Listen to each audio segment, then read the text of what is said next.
Sorry আপু, আমি দেখতে পাইনি। অন্ধ নাকি? চোখে দেখতে পান না? আসলে আপু, আমি অন্যদিকে তাকিয়ে হাঁটছিলাম, তাই খেয়াল করিনি। মন কোথায় থাকে? আজকালকার ছেলেদের এই একটাই সমস্যা, মেয়ে দেখলেই ইচ্ছে করে গায়ে এসে পড়ে।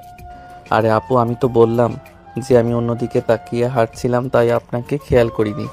আর আপনি আমার চরিত্র নিয়ে প্রশ্ন তুলে দিলেন। মিথ্যা কোথায় বললাম? আজকালকার ছেলেরাই এমন। আমাকে বাকিদের সাথে তুলনা দিয়েন না, আমি ভদ্র ফ্যামিলির ছেলে। বাহ বাহ, খুব ভালো। আপনাদের মতো এগুলোকে আমি ভালো করেই চিনি। হায় আল্লাহ, এটা আমার কার সাথে দেখা হলো? কোন পাগলের ফাঁদে পড়ে গেলাম? এই 1 মিনিট, আপনি আমায় পাগল বললেন কেন? সত্যি যেটা সেটাই তো বললাম। আপনি একটা ছেঁচড়া। তাহলে আপনি একটা শাকচুন্নি। তাদের দুজনের ঝগড়ার মাঝে সেখানে স্টেশন মাস্টার আসে। এই যে আপনারা স্বামী স্ত্রী এখানে দাঁড়িয়ে এভাবে ঝগড়া করছেন কেন? এটা একটা রেল স্টেশন, আপনাদের বাসা নয় যে এখানে ঝগড়া করবেন। এই যে আপনি কাদের স্বামী স্ত্রী বলছেন? আমরা দুজন দুজনকে চিনি না। হ্যাঁ, উনি ঠিক বলেছেন। মনে হয় কোনো বড় সড়ো ঝগড়া হয়েছে, তাই এমন কথা বলছেন। শোনেন, আপনার স্বামী স্ত্রীর মাঝে এত ঝগড়া হওয়া ভালো না। আরে আজব তো, আমরা তো বললাম আমরা স্বামী স্ত্রী দূরের কথা, দুজন দুজনকে চিনি না। আপনাদের ঝগড়া মনে হয় আমি থামাতে পারবো না, কিন্তু এটা বলেন এই সময় আপনারা স্টেশনে কি করছেন? এখন তো কোনো ট্রেন আসবে না। ট্রেন আসবে না মানে? 10টায় না চাঁদপুরের ট্রেনটি আসার কথা। ও তাই নাকি? তাহলে একটু দেখুন তো এখন কয়টা বাজে। নীলা তখন তার মোবাইলের দিকে তাকায়। এখন 10টা 20 বাজে। অভ্র সময়টা দেখতে পায়। তাদের দুজনেরই চোখ বড় বড় হয়ে যায়। তার মানে আমি কি ট্রেন মিস করেছি? কিন্তু কিভাবে? আমি তো এখানেই ছিলাম। ট্রেন কখন আসলো আর কখনই চলে গেল? হ্যাঁ, আপনারা দুইজন প্রায় আধ ঘন্টা ধরে এখানে ঝগড়া করছেন। ট্রেন এসে চলেও গেছে, কিন্তু আপনাদের স্বামী স্ত্রী ঝগড়া থামার কোনো নামই গন্ধ নেই।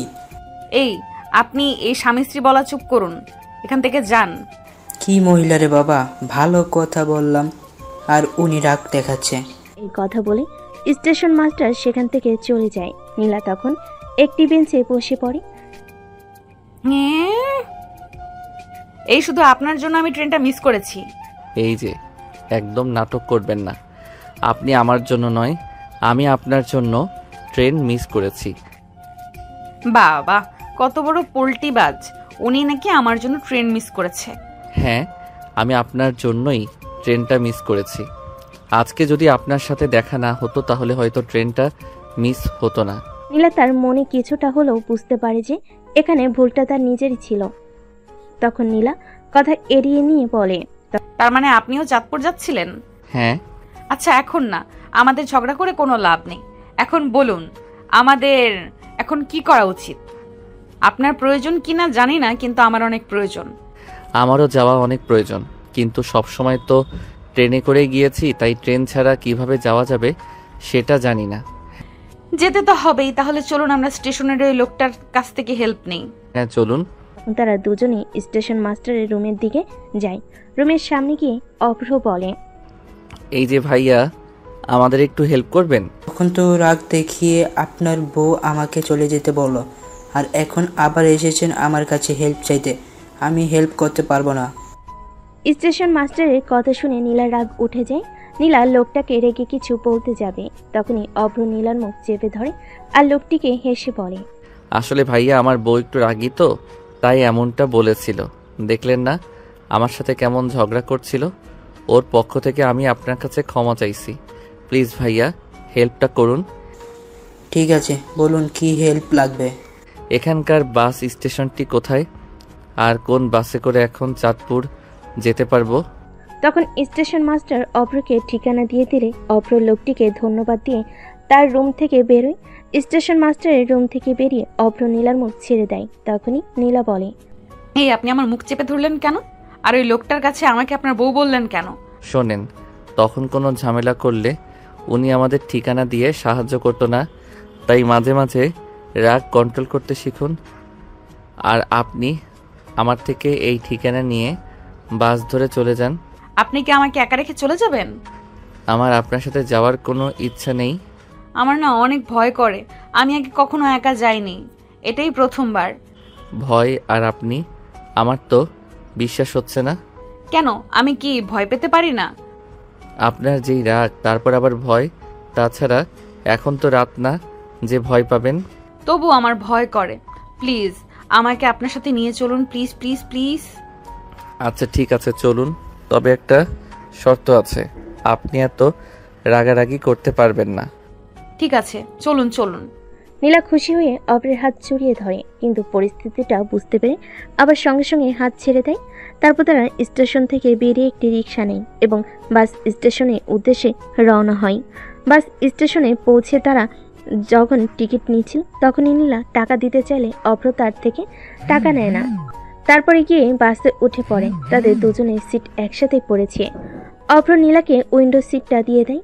নীলাও হেসে ধন্যবাদ জানায়। সিটে বসার পর একটি ছোট্ট ছেলে গোলাপ ফুল নিয়ে বাসে উঠে। ছেলেটি গোলাপ ফুল বিক্রি করছিল। ছেলেটি অভ্রের কাছে এসে বলে, আঙ্কেল, আন্টিকে একটি ফুল কিনে দিন, আন্টি অনেক খুশি হবে।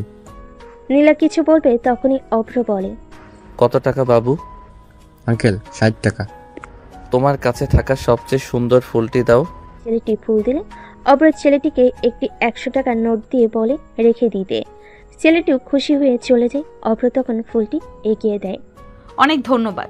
গোলাপ ফুল আমার অনেক পছন্দের। হ্যাঁ, আমি সেটা বুঝতে পেরেছি। কিভাবে বুঝলেন?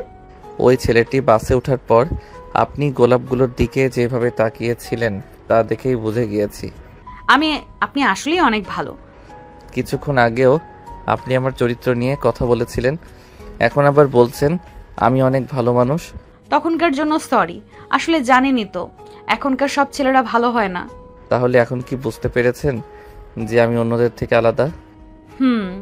নীলা গোলাপটির প্রাণ নিয়ে হেসে জানালা দিয়ে বাহিরে তাকায়। বাস ছেড়ে দিয়েছে। দুজনেই এই প্রথমবার বাসে করে যাচ্ছে। নীলা জানালা দিয়ে বাহিরে মনোরম পরিবেশ উপভোগ করছে। কিছুক্ষণ পর নীলা অভ্রকে বলে, আচ্ছা, আমরা তো কেউ কারো সম্পর্কে কিছুই জানি না, চলুন একটু পরিচিত হই। আমার নাম অভ্র, আমি একজন হার্ট সার্জন। ওয়াও, আপনি একজন ডাক্তার আর আমি নীলা, একজন স্টুডেন্ট। কোন ক্লাসে পড়েন? Inter final year. কথাটি শুনে অভ্রের চোখ বড় বড় হয়ে যায়। অভ্র হাঁ করে নীলার দিকে তাকিয়ে থাকে। নীলা অভ্রকে একটি ঝাঁকুনি দিয়ে বলে, কি হলো, এমন হা হয়ে গেলেন কেন? আপনি মানে তুমি ইন্টার ফাইনাল ইয়ারে পড়ো, তুমি এত পিচ্ছি? পিচ্ছি মানে কি? আমি কলেজে পড়ি, তাহলে আমি পিচ্ছি হই কিভাবে? মানে তোমাকে দেখে এমনটা মনে হয় না।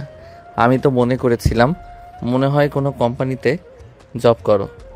সবাই এটাই বলে, আমাকে দেখে নাকি কলেজের স্টুডেন্ট মনে হয় না। তুমি আমার ছোট, তাই তোমাকে তুমি করে বলছি, কিছু মনে করো না। সেটা ঠিক আছে, কিন্তু হাসছেন কেন? তুমি একটা পিচ্ছি, কিন্তু দেখে মনে হয় না তাই। কিন্তু তোমাকে একটা সুন্দর নাম দেওয়া যায়। কি নাম? পিচ্ছি বুড়ি। অভ্রের কথা শুনে নীলাও হেসে ফেলে। তাদের হাসি খুশি কথার মাঝে বাস দুপুরে খাবারের বিরতির জন্য একটি হোটেলের সামনে থামে। বাসটি থামার সাথে সাথেই অভ্র ও নীলা একসাথে বাস থেকে নামে। নেমে দুজনে খানিকক্ষণ চারপাশের পরিবেশটা দেখে নেয়। রাস্তার পাশে ছোট ছোট খাবারের দোকান, নানা রঙের পসরা সাজানো, আর হালকা বাতাসে ভেসে আসা খাবারের সুগন্ধ তাদের পেট যেন আলতো করে ধাক্কা দেয়। এই যে পিচ্ছি বুড়ি, চলো কিছু খেয়ে আসি। তোমার ছোট মনের বড় পেটে ছুঁচো দৌড়াচ্ছে মনে হয়। যা, এটা তো দুপুরবেলা, এখন তো এমনিতেই ক্ষুধা লাগে, শুধু আমার কেন লাগবে? হ্যাঁ তাও ঠিক, চলো তাহলে।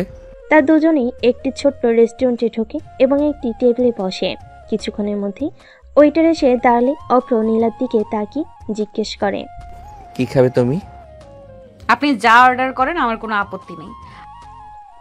অভ্র তখন ওয়েটারকে দুটি মোরগ পোলাওয়ের প্লেট দিতে বলে। ওয়েটার অর্ডার নিয়ে চলে গেলে নীলা কৌতূহল নিয়ে অভ্রের দিকে তাকায়। আচ্ছা, আপনি কি এর আগেও আমার মনের কথা বুঝতে পেরে গিয়েছিলেন? মানে আমারও না আজ খুব ইচ্ছে করছিল মোরগ পোলাও খেতে।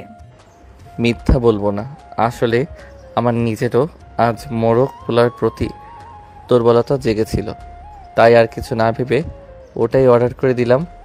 তবে তোমার পছন্দটা মিলে যাওয়াই ভালোই হলো, তাই না? কাকতালীয় ব্যাপার তো। তুমি কি বিশ্বাস করো কাকতালীয় কিছু হয়, নাকি এর পেছনে অন্য কোনো রহস্য লুকিয়ে থাকে? হয়তো থাকে, হয়তো না, তবে এমন কাকতালীয় ঘটনাগুলো মনে একটা অন্যরকম অনুভূতি জাগিয়ে তোলে, তাই না? একদম। যেমন ধরো আমাদের এই হঠাৎ দেখা হওয়া, ট্রেন মিস করা, একসাথে বাসে আসা, আর এখন একই পছন্দের খাবার অর্ডার করা, সব কিছু কেমন একটা সিনেমার মতো লাগছে, তাই না? আপনিও না সব কিছুতেই সিনেমা দেখেন। আরে বাবা, জীবনটা তো একটা সিনেমায় পিচ্ছি, শুধু দেখতে জানতে হয়। আর আমাদের এই সিনেমার গল্পটা মনে হচ্ছে বেশ রোমান্টিক আর রহস্যময় হতে চলেছে, কি বলো? তাদের দুজনের মধ্যে হালকা হাসির আদান প্রদান চলতে থাকে। ওয়েটার এসে তাদের খাবার দিয়ে যায়। সুগন্ধি মরক পোলাওয়ের দিকে তাকিয়ে নীলার চোখ জুড়িয়ে যায়। অভ্র মুগ্ধ হয়ে নীলার সেই নিষ্পাপ মুখের দিকে তাকিয়ে থাকে। তাদের নীরবতা ভাঙে শুধু প্লেটের টুংটাং শব্দে। দুজনের মনে এক নতুন ভালো লাগা কাজ করতে শুরু করে। এই অপ্রত্যাশিত যাত্রা কি সত্যি কোনো নতুন সম্পর্কের সূচনা করতে চলেছে? সেই উত্তর সময়ের হাতেই তোলা থাকলো। তৃপ্তি করে দুপুরের খাবার শেষ করার পর ওয়েটার যখন বিল নিয়ে আসে, নীলা তার ব্যাগ থেকে টাকা বের করতে যায়, কিন্তু অভ্র ততক্ষণে বিলটা নিজের পকেট থেকে বের করে ওয়েটারের হাতে দিয়ে দেয়। এই যে আপনি বিলটা দিলেন কেন? আমাকে তো দিতেন। আরে বাবা, মেহমান যখন সাথে থাকে তখন বিলটা হোস্টেলই দেওয়া উচিত, তাই না? আর তাছাড়া পিচ্চি বুড়ির কষ্ট করার কোনো দরকার নেই। আমি কি আপনার মেহমান নাকি? আর আমি মোটেও পিচ্চি নই। অবশ্যই তুমি আমার আজকের দিনের স্পেশাল মেহমান। আর পিচ্চি না হলে এত সহজে আমার মিষ্টি কথাই ভুলে গেলে? আমি আপনার মিষ্টি কথায় ভুলিনি, এটা সৌজন্যতা। বাহ, তবে তোমার সৌজন্যতা আমার কাছে খুব মিষ্টি লেগেছে পিচ্চি। এখন চলো, বাসের সময় হয়ে যাচ্ছে। অভ্র নীলার কথা আর না বাড়িয়ে তার হাত ধরে আলতো করে টেনে তোলে। রেস্টুরেন্ট থেকে বেরিয়ে তারা আবার বাসের দিকে হাঁটা দেয়। বাসে উঠে তারা পাশাপাশি সিটে বসে বাস চলতে শুরু করে। কিছুক্ষণ নীরবতা বিরাজ করে। এই যে ম্যাডাম, আপনার সিটের পাশে এত জায়গা থাকতে আপনি আমার দিকে ঘেঁষে বসেছেন কেন? ভয় লাগছে নাকি? আমি আপনার দিকে ঘেঁষে বসেছি? আপনি বরং আরেকটু সরে বসুন তো। আমার তো মনে হচ্ছে আপনি আমার দিকে আসছেন। ও, তাহলে কি পিচ্চি বুড়ি আমার একটু সঙ্গ চাইছে? একা একা বোধহয় ভয় লাগছে, তাই না? একদম না, আমার কারোর সঙ্গের প্রয়োজন নেই, দরকার নেই। আপনি শুধু শুধু কথা বাড়াচ্ছেন। বলতে বলতে বাসটি একটি ঝাঁকুনি দেয় আর নীলা সামান্য টাল সামলাতে না পেরে অভ্রের কাঁধে গিয়ে পড়ে। দেখলে তো, কথায় কথায় কিভাবে আমার কাঁধে এসে পড়ো। এটা কি কাকতালীয় নাকি? এটা জাস্ট অ্যাক্সিডেন্ট, আর আপনি একদম হাসবেন না। ঠিক আছে বাবা, হাসছি না, কিন্তু সত্যি বলতে তোমার এই অ্যাক্সিডেন্টগুলো আমার বেশ ভালো লাগছে। আপনি একটা নীলার কথা শেষ হওয়ার আগেই অভ্র বলে, একটা ভালো বন্ধু যে তোমার খেয়াল রাখে, তাই তো? নীলার কথা পারে না, জানালার বাইরে তাকিয়ে থাকে, কিন্তু তার ঠোঁটের কোণে হালকা হাসিটা অভ্র ঠিকই দেখতে পায়। কিছুক্ষণ পর নীলা তার ব্যাগ থেকে একটা ছোট্ট প্যাকেট বের করে। এই নিন। এটা কি? মুখটা একটু মিষ্টি করুন। অভ্র প্যাকেট খুলে দেখে ভেতরে কয়েকটি লজেন্স। সে একটি লজেন্স তুলে নীলার দিকে এগিয়ে দেয়। তুমিও নাও। দুজনে একসাথে লজেন্স খায়। মিষ্টির সাথে সাথে সাথে তাদের মনে দৌড়তো যেন কিছুটা কমে আসে। এরপর তারা হালকা কথাবার্তা বলতে থাকে, একে অপরের পছন্দের গান, সিনেমা নিয়ে আলোচনা করে। তাদের মধ্যকার জড়তা ধীরে ধীরে কাটতে শুরু করে, আর সেই রহস্যময় যাত্রার এক নতুন বন্ধুত্বের সুর বাজে। বাসের ঝাঁকুনি আর পথের আঁকাবাঁকা মোড় যেন তাদের আরো কাছাকাছি নিয়ে আসে। কিছুক্ষণ পর নীলা হঠাৎ অনুভব করে তার কাঁধে কোনো ভার। সে ঘাড় ঘুরিয়ে তাকাতে দেখে অভ্র শান্তভাবে ঘুমিয়ে আছে, তার মাথা নীলের কাঁধের উপর এলানো। নীলার ঠোঁটের কোণে এক মৃদু হাসি খেলে যায়। ছেলেটা এতক্ষণ ধরে জেগেছিল, হয়তো ক্লান্ত হয়ে ঘুমিয়ে পড়েছে। নীলার মনে এক অদ্ভুত ভালো লাগা কাজ করে। আলতো হাতে এসে অভ্রের মাথার চুল সরিয়ে দেয়। কেমন নিষ্পাপ দেখাচ্ছে ঘুমন্ত মানুষটাকে। মুহূর্তের দুর্বলতায় নীলা তার ফোন বের করে ঘুমন্ত অভ্রের সাথে একটি ছবি তুলে নেয়। হঠাৎ নীলার ফোনে রিংটনে নীরবতা ভাঙে। স্ক্রিনে মায়ের নাম ভেসে ওঠে। নীলা তাড়াতাড়ি কল ধরে একটু দূরে সরে গিয়ে কথা বলতে শুরু করে। হ্যাঁ মা, আসলে আমি ট্রেনটা মিস করেছি তো, তাই বাসে করে আসছি। একটু দেরি হবে পৌঁছাতে। চিন্তা করো না, আমি ঠিক পৌঁছে যাব। রাস্তায় আছি তো, পরে কথা বলবো। হ্যাঁ, সাবধানেই আসছি। রাখি এখন। নীলার কথা বলার মাঝখানে অভ্রের ঘুম কাটে। চোখ খুলে দেখে নিজের চারপাশটা একটু বুঝে নিতে সময় লাগে তার। তারপর সে অনুভব করে তার মাথা কারোর কাঁধে রাখা। পাশে তাকাতে দেখে নীলা তার দিকে তাকিয়ে মৃদু হাসছে। অভ্র অপ্রস্তুত হয়ে তাড়াতাড়ি সোজা হয়ে বসে। সরি, আমি আসলে ঘুমের মধ্যে ভুল করে মাথা রেখে ফেলেছিলাম। খুব অসুবিধা হয়েছে তোমার? আরে আরে, সমস্যা নেই, আপনি তো বেশ শান্তিতেই ঘুমাচ্ছিলেন। আসলে জার্নিটা একটু ক্লান্তিকর ছিল তো, কখন যে ঘুমিয়ে পড়লাম বুঝতেই পারিনি। ধন্যবাদ কিছু মনে না করার জন্য। আর কিছু করারও তো ছিল না, কাঠটা তো আর সরিয়ে নিতে পারতাম না, তাই না? হ্যাঁ, তা ঠিক। তাদের মধ্যে কিছুক্ষণ নীরবতা বিরাজ করে। দুজনের মুখে হালকা হাসি রেশ লেগে থাকে। ঠিক সেই মুহূর্তেই বাসটি গতি কমিয়ে একটি ঘোষণা করে, চাঁদপুর বাস স্ট্যান্ডে স্বাগতম। এসে গেছি এত তাড়াতাড়ি? হ্যাঁ, সময়টা যেন খুব তাড়াতাড়ি চলে গেল, তাই না? বাস পুরোপুরি থামলে তারা দুজনেই একসাথে নামে। বাস স্ট্যান্ডে বেশ ভিড়। নীলা অভ্রের দিকে তাকিয়ে বলে, তাহলে হয়তো আর দেখা হবে না। দুনিয়াটা তো অনেক ছোট, হয়তো কোনো এক মোড়ে আবার দেখা হয়েও যেতে পারে। আপনার সাথে সময়টা কাটিয়ে অনেক ভালো লাগলো। আপনি সত্যি অনেক ভালো মানুষ। কেন, আমাকে কি ভালো লাগেনি? কিছু কি বললেন? আরে না, কিছু না। ধন্যবাদ, তোমার সাথে সময়টা আমারও খুব ভালো কেটেছে। আচ্ছা তাহলে যাই, ভাগ্যে থাকলে আবার নিশ্চয়ই দেখা হবে। তারা দুজনেই একে অপরের দিকে তাকিয়ে থাকে কিছুক্ষণ। তারপর নীলা এক দীর্ঘশ্বাস ফেলে বাড়ির দিকে পথ ধরে, আর অভ্র অন্যদিকে। অভ্র কেন জানি একটা চাপা মন খারাপ লাগতে থাকে। এভাবে নীলার সাথে যেন এক অন্যরকম সুন্দর সময় কেটেছে। অন্যদিকে নীলাও মনে অভ্রের বলা কথাগুলো বারবার ঘুরপাক খাচ্ছে। নীলা তার মনে মনে বলে, সত্যি কি আবার আমাদের দেখা হবে? এই প্রশ্নটা তার মনকে আলোড়িত করতে থাকে। তারপর দুজনেই নিজেদের গন্তব্যের উদ্দেশ্যে এগিয়ে যায়, তাদের মনের কোণে এক নতুন অনুভূতির জন্ম দিয়ে। দীর্ঘপথ জার্নি করে অভ্র যখন তার বাড়ির দরজায় পৌঁছে, তখন চারপাশের সাজসজ্জা দেখে থমকে দাঁড়ায়। পুরো বাড়ি জুড়ে রঙিন আলো ঝলমল করছে। দরজায় ঝুলছে ফুলের মালা, যেন কোনো উৎসবের আমেজ। অভ্র পুরোটাই হতবাক হয়ে যায়। ঠিক সেই মুহূর্তে এক চাক ছোট ছোট ছেলেমেয়েরা ছুটে এসে তাকে জড়িয়ে ধরে। এরা তার ছোট ভাই বোন আর কাজিনের ছেলেমেয়েরা।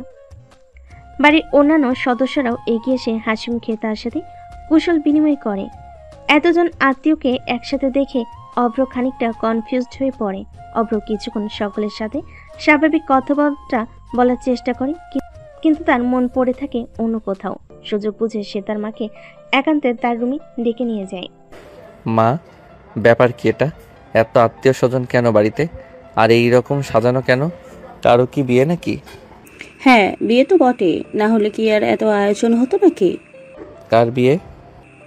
আর কার হবে? এই বাড়িতে বিয়ে করার মতো কে আছে? তার মানে? হ্যাঁ, ঠিক ধরেছিস, তোর বিয়ে। মায়ের কথা শুনে অভ্র যেন আকাশ থেকে পড়ে। এই মুহূর্তে এমন কোনো কথা সে একেবারেই আশা করেনি। কি বলছো তুমি? মজা করছো নাকি? আমি কি আর তোমার সাথে মজা করতে যাব? তোমার বিয়ের জন্যই তো এত আয়োজন আর এত লোক এসেছে। মা, তুমি কি পাগল হয়ে গেছো? এখন বিয়ে মানে? আমার তো এখন অনেক কাজ বাকি। এত কথা বলবি না, মেয়েটা খুব ভালো, সুন্দরী, গুণবতী, সব দিক দিয়ে একদম পারফেক্ট। আর তাছাড়া তোরও তো বিয়ের বয়স হয়েছে, তাহলে সমস্যা কোথায়? মা, আমি এখন বিয়ে করব না, আমার একদম ইচ্ছে নেই। তুই তো জানিস তোর বাবা হার্টের রোগী, আর তুই একজন হার্টের ডাক্তার হয়ে যদি এখন বলিস তুই বিয়ে করবি না, তাহলে ওনার কি হবে? তোর বাবাই তো মেয়েটাকে পছন্দ করেছে। আচ্ছা দাঁড়া, আমি তোকে ছবি দেখাই, দেখবি নিশ্চয়ই তোরও পছন্দ হবে। কোনো ছবি দেখার প্রয়োজন নেই, আমার ঘর থেকে এখন যাও তো। এই কথা বলেই অভ্র দ্রুত নিজের ঘরের দিকে যায় এবং দরজা বন্ধ করে খাটের উপর বসে পড়ে। তার মাথায় তখন শুধু একটি মুখই ঘুরপাক খাচ্ছে, নীলার মুখ। তাদের প্রথম সাক্ষাৎটা যদিও একটু অপ্রত্যাশিত ছিল, কিন্তু দুজনের মধ্যে একটা অদ্ভুত ভালো বোঝাপড়া তৈরি হয়েছিল। বাসে সেই কয়েক ঘন্টার জার্নিতে নীলার সরলতা, তার হাসি, তার অভিমান সবকিছুই অভ্র মনে গেঁথে গেছে। অভ্র আনমনে নীলার কথাগুলো ভাবছিল, তাদের এই বিদায়ের মুহূর্তে বিষণ্ণতা, আবার দেখা হওয়ার ক্ষীণ আশা, সবকিছু যেন তার মনের তারে যেন আলতো করে ধাক্কা দিচ্ছিল। হঠাৎ তার খেয়াল হয় সারাদিনে ধকলের পর শরীরটা বেশ ক্লান্ত। সে ব্যাগ থেকে তোয়াল নিয়ে ওয়াশরুমের দিকে যায়। ঠান্ডা জলের স্পর্শ হয়তো তার এলোমেলো ভাবনাগুলোকে কিছুটা শান্ত করতে পারবে। অন্যদিকে নীলা যখন তার বাড়ির গেটের সামনে এসে দাঁড়ায়, তখন তার চোখ কপালে ওঠে। পুরো বাড়ি জুড়ে ঝলমলে আলো, রঙিন কাপড়ের সামিয়ানা আর ফুলের গন্ধে মোমো করছে চারপাশ, যেন কোনো উৎসবের প্রস্তুতি চলছে। নীলা অবাক হয়ে বিস্ময়ে বাড়ির ভিতর প্রবেশ করে। ভেতরে পা রাখতে নীলার মা ছুটে এসে তাকে জড়িয়ে ধরে আদরে আপ্লুত করে। এসেছিস মা? কত চিন্তা হচ্ছিল তোর জন্য। ট্রেনটা মিস করলি কিভাবে? শরীর ঠিক আছে তো? হ্যাঁ মা, আমি ঠিক আছি। আসলে স্টেশনে একটু অন্যমনস্ক হয়ে গেছিলাম। তাদের কৌশল বিনিময়ের পর একে একে নীলার কাজিনরা এসে ভিড় করে। হাসি মুখে তার সাথে গল্প জুড়ে দেয়। কিরে নীলা, ঢাকা থেকে একা একা আসতে ভয় লাগেনি? আর বলিস না, আমরা তো ভাবছিলাম আজ আরও পৌঁছাতে পারবে না। আরে বাবা, আমি কি ছোট বাচ্চা নাকি যে ভয় লাগবে? আর বাস তো ঠিক সময়ই ছেড়েছে। এতজন আত্মীয়কে একসাথে দেখে নীলা কিছুটা হতভম্ব হয়ে যায়। সে তখন তার মাকে কিছু জিজ্ঞাসা করতে যাবে, তার আগে তার মা তার হাত ধরে টেনে নিয়ে নিজের ঘরে নিয়ে যায়। আয় তো মা, তোর সাথে কিছু জরুরি কথা আছে। কি কথা মা? এত রাতে আর বাড়ির এই সাজসজ্জার কিসের? তাছাড়া এত আত্মীয়রাই বা এখানে কেন? তুই ভেতরে আয় তো, আগে সব বলছি। ঘরে ঢুকে নীলা দেখে তার খাটের উপর নতুন একটি শাড়ি রাখা। নীলা তার মাকে জিজ্ঞেস করে, এই শাড়িটা কিসের জন্য মা? এই শাড়ি পরেই কাল তুই শ্বশুরবাড়ি যাবি। কি শ্বশুর বাড়ি? মানে কি মা? বস তো মা, আগে আমি জানি তুই কি বলবি। আমি তো কিছুই বুঝতে পারছি না মা। তুমি বলেছিলে দাদুর শরীর খারাপ, তাই আমাকে আসতে হবে, কিন্তু এখন এসব কি দেখছি? বিয়ে বাড়ি মনে হচ্ছে। তাহলে শোন, আমরা তোর বিয়ে ঠিক করেছি। বিয়ে? আমার বিয়ে? কার সাথে? আরে বাবা, এত তাড়াতাড়ি সব ভুলে গেলি? সেই যে তোর জন্য কত ভালো একটা ছেলে দেখেছিলাম। কিন্তু মা, আমি তো তোমাদেরকে আগেই বলেছি আমি এখন বিয়ে করতে চাই না, আমার আরো পড়াশোনা বাকি আছে। শোন মা, তুই ঢাকায় এসে থাকিস, তাই আমাদের অনেক চিন্তা হয়। তাছাড়া বিয়ে তো একদিন করতে হবে। তুই না হয় 1-2 বছর আগে করলি, তাতে সমস্যা কি? আর তোর তো মাশাআল্লাহ শারীরিক গঠন ঠিক আছে। একা একটা মেয়ে শহরে থাকে, কত চিন্তা হয় আমাদের। যাই বলো মা, আমি এখন বিয়ে করতে পারবো না। আমার নিজের কিছু স্বপ্ন আছে। শোন মা, ছেলেটা অনেক ভালো, ঢাকায় থাকে, একজন ডাক্তার। তাদের ফ্যামিলিও খুব ভালো। তারা সবাই বলেছে এই সম্বন্ধটা যেন আমরা হাতছাড়া না করি। আমার মনে হয় এটা নেক ভালো হবে। নীলা তার মায়ের মুখ দেখে ডাক্তার শুনে মনে মনে তার অজান্তে একটু কৌতূহল জেগে ওঠে। ডাক্তার? কিসের ডাক্তার মা? হার্ট সার্জন, খুব নাম ডাক ওর। Heart surgeon? ওনার বাড়িও কি চাঁদপুরে? মা, ওখানে ওদের পৈতৃক ভিটে। ছেলেটা ঢাকাতে থাকে, এখন ছুটিতে এসেছে। হ্যাঁ। নীলার মাথায় তখন অপরের চেহারা ভাসছে। নীলারও কৌতূহলী হয়ে তার মাকে বলে, ওনার কোনো ছবি আছে তোমাদের কাছে? আছে তো, দাঁড়া আমি আমার ফোন থেকে দেখাচ্ছি। এই দেখ, কেমন ছেলে বলতো? নীলামা নীলার কাছে ফোনটি এগিয়ে দেয়। ফোনে থাকা ছবিটা দেখে নীলার চোখ বিস্ফোরিত হয়ে যায়। এই তো সেই অভ্র। তার মনের অজান্তে ঠোঁটের কোণে এক টুকরো হাসি ফুটে ওঠে। কিরে, তুই হাসলি কেন? ছেলেটাকে কি তোর পছন্দ হয়েছে প্রথম দেখাতে?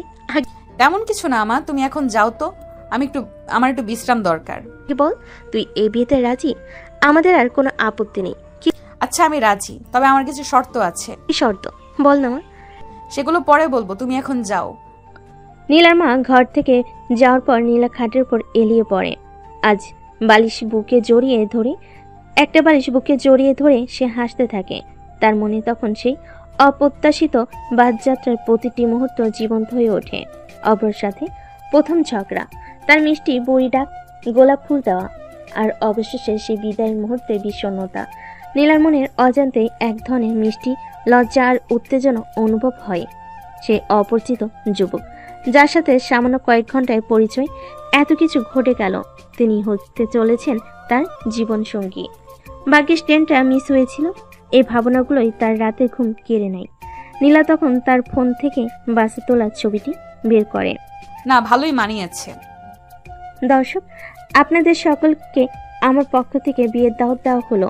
আপনারা সবাই কিন্তু দামি দামি গিফট নিয়ে আসবেন। আপনারা বিয়েতে আসার প্রস্তুতি নিন। আর এদিকে আমি গল্পে ফিরি। নীলা এদিকে খুশিতে আত্মহারা, অন্যদিকে ওয়াশরুম থেকে বেরিয়ে অব্রভেজা টোয়ালে রাগে খাটে ছুঁড়ে ফেলে। তার বুকের ভেতরটা ক্রোধে জ্বলছে। এই মুহূর্তে তার যা ইচ্ছে করছে তা হলো সবকিছু ভেঙে চুরমার করে দিতে, চিৎকার করে তার অপছন্দের কথা জানিয়ে দেওয়া। কিন্তু পরক্ষণেই তার বাবার দুর্বল শরীরের কথা মনে পড়ে। বাবার অসুস্থ হৃদয়ের উপর তার কোনো পদক্ষেপের খারাপ প্রভাব পড়ুক তা সে কোনোভাবেই চায় না।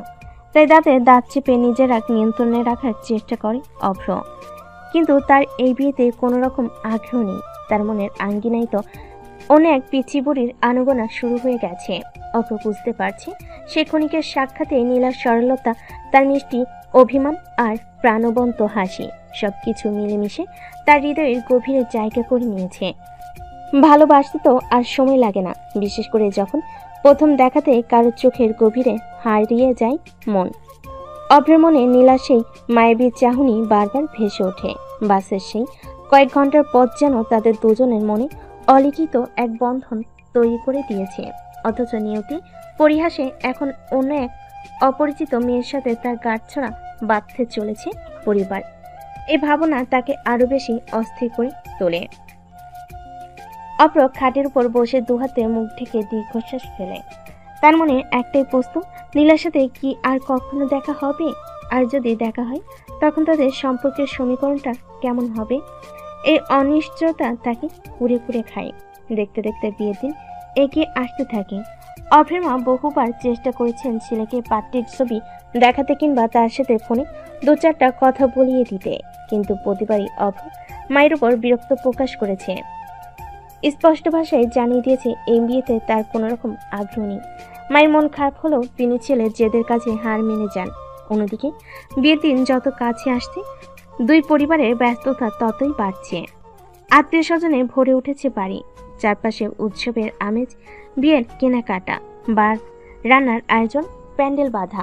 কোনো দিকে যেন কারোর দম ফেলার সময় নেই। আর কটা দিন, তারপর একটা অচেনা মেয়ের সাথে বাধা পড়বে আমার জীবন। মা কেন বুঝতে পারছেন আমার মনের কথা? নীলা সেই পিচ্চি বইটা কি একবারও আমার কথা ভেবেছে? হয়তো না, আমাদের তো কোনো যোগাযোগই নেই, কিন্তু কেন যেন মনে হয় ওই কয়েক ঘন্টার পথ চলার স্মৃতি আমার মন থেকে কিছুতেই মুছতে পারছে না। তার হাসিতে যে সরলতা ছিল, তার অভিমানের মধ্যে যে মিষ্টি একটা সারল্য ছিল। উফ, কেন এমন হলো? কেন প্রথম দেখাতেই মনে হলো যেন কতদিনের চেনা? বিয়ের সানাইয়ের সুর আমার কাছে যেন এক করুণ আর্তনাদ। কিভাবে কাটাবো আমি আমার বাকি জীবন অন্য কারোর সাথে? নীলা, একবার যদি শুধু জানতে পারতাম তোমার মনে কি আমার জন্য একটু জায়গা আছে। অন্যদিকে নীলার বাড়িতে নীলার খুশি, লজ্জা, বিয়ের চিন্তা সবকিছু মিলিয়ে নীলা এক মিশ্র অনুভূতি অনুভব করে। নীলা তার মনে মনে বলে, বিয়ে, আমার বিয়ে ভাবতেই কেমন একটা অন্যরকম অনুভূতি হচ্ছে। সেদিনের সেই অপ্রত্যাশিত যাত্রা, সেই অদ্ভুত ছেলেটা অভ্র। ডাক্তার শুনে একটু খটকা লাগলেও ছবিটা দেখার পর আর কোনো সন্দেহ রইল না। এ তো সেই পিচ্চি বুড়ির বন্ধু। ভাগ্যিস ট্রেনটা মিস করেছিলাম, কিন্তু অভ্র কি আমাকে মনে রেখেছে? বাসে সেই ঝগড়া, তারপর গোলাপ দেওয়া, সবকিছু কি তার কাছেও শুধু একটা মজার স্মৃতি? কাল কাল কি হবে? আমাদের আবার দেখা হবে তো? স্বপ্নীল দিঘির ধারে সেই আকাশের অপেক্ষায় কি শুধু আমার একার? আমার মনে যে এত আলোড়ন, তার মনেও কি তেমন কিছু হচ্ছে? একটু ভয়ও লাগছে, আবার অদ্ভুত এক উত্তেজনাও কাজ করছে। এই নতুন জীবনটা কেমন হবে? অভ্র, তুমি কি সত্যি সেই মানুষ যার জন্য আমার মন এত ব্যাকুল? দর্শক, আপনাদের সবাইকে কিন্তু দাওয়াত দিয়েছিলাম, কিন্তু আপনারা যে এত কিপটা সেটা আজকে জানতে পারলাম। একটু গিফট নিয়ে আসতে হবে, তাই কেউ বিয়েতে আসলেন না। তাহলে এখন গল্প শুনুন। বিয়েতে আমরা কত মজা করেছি। অবশেষে আজকে সেই বহু প্রতীক্ষিত দিনটি এসে উপস্থিত হয়েছে। অভ্রের বিয়ের দিন। সকাল থেকে বাড়িতে উৎসবের আমেজ, সানাইয়ের করুণ সুরের মাঝেও আত্মীয় স্বজনের কলকাকলিতে মুখরিত চারপাশ। বাড়ির উঠোনে বিশাল প্যান্ডেল টানানো হয়েছে, ঝলমলে আলোয় চারিদিক আলোকিত। দেখ তো বাবা অপ্র, তোকে আজ কেমন রাজপুতের মতো লাগছে, আমার কলিজা জুড়ে গেল। হ্যাঁ মা। কিরে অপ্র, মন খারাপ নাকি তোর? বিয়ের তো তুই নিজের ইচ্ছাতেই রাজি হয়েছিস। হ্যাঁ বাবা, ঠিক আছি। তোমাকে আজকে অনেক মিস করছি। মন খারাপ করিস না বাবা, দেখবি একদিন ঠিক তোমার সাথেই দেখা হবে। হ্যাঁ বাবা, তোর মা ঠিক বলেছে, একদম মন খারাপ করিস না। তোমাকে সেটা আপনারা গল্পের সাথে থাকলেই বুঝতে পারবেন। ঠিক তখনই অব্র ছোট বোন রিয়া সেখানে আসে। ভাইয়া, ভাবিকে দেখবি না? ও কিন্তু খুব সুন্দর, আমার মতো তোর সইছে না কখন দেখবো। অন্যদিকে কনের সাজে নীলাকে দেখে চেনার উপায় নেই। লাল বেনারসি, গা ভর্তি গহনা আর হালকা মেকআপে সে যেন এক স্বপ্নপুরী।